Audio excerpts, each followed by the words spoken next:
Bismillahirrahmanirrahim. Kawan-kawan, ada yang bertanya kepada saya, siapa yang kita pilih dan siapa yang layak menjadi presiden negara kita? Apakah yang berambut putih? Katanya sih mirip-mirip Mak Lampir, tapi enggak ya. Kemudian atau yang berambut hitam? Baik, saudara sekalian, saya tentu tidak ingin kampanye politik. Cuma saja ingin berikan beberapa masukan ya. Yang pertama, dalam Islam itu kepemimpinan erat kaitannya dengan keimanan. Karena kalau di hari kiamat semuanya akan dipertanggungjawabkan. Erat kaitannya dengan ibadah. Karena pemimpin yang baik tentu akan menunjang ibadah seorang rakyat ya, atau rakyat pada umumnya. Kalau kita salah memilih pemimpin, maka itu mempertaruhkan keimanan dan juga mempertaruhkan masa depan ibadah kita. Jadi dalam Islam tuh memilih pemimpin bukan sekedar ini pilihan politik, tapi ada kaitannya dengan iman, ada kaitannya dengan ibadah.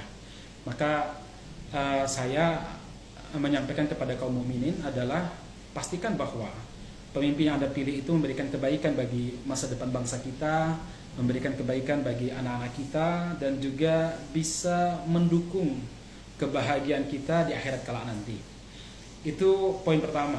Jadi pertanggungjawaban bukan sekedar pertanggungjawaban terhadap generasi kita di masa yang akan datang, tapi juga ini pertanggungjawaban kelak di hari kiamat nanti. Yang kedua, kawan-kawan sekalian, yang mudah-mudahan dirahmati Allah Subhanahu wa taala, dalam Islam kepemimpinan itu ada tujuannya. Di antara tujuan yang paling pokok adalah apa? Bagaimana orang tersebut semakin mendekat kepada Allah, bertakarub kepada Allah Subhanahu wa taala. Walaupun secara ideal adalah bagaimana supaya syariat Islam bisa tegak di semua sisi kehidupan kita. Tapi dalam konteks keindonesian itu memang cukup berat sekali. Ya, bahasa yang paling baik dan yang bijak adalah bagaimana kepemimpinan itu membuat seorang hamba semakin dekat kepada Allah.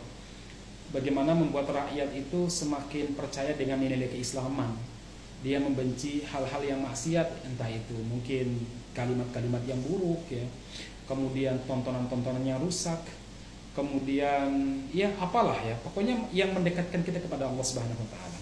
Maka ketika Anda atau keluarga Anda ingin memilih pemimpin di masa yang akan datang untuk negara kita, Anda harus memastikan kira-kira ini akan mendekatkan kita kepada Allah atau tidak. Akan membuat masyarakat atau rakyat itu semakin cinta dengan Islam, semakin bangga dengan nilai-nilai Islam, atau justru sebaliknya. Kalau semakin, maka pilihlah yang itu. Kalau ada yang justru membuat kita khawatir, akan menjauhkan dari Islam, bahkan mungkin menjadikan Islam sebagai musuh, aktivis Islam sebagai musuh, ulama sebagai musuh, emak-emak pengajian sebagai musuh, maka jauhilah.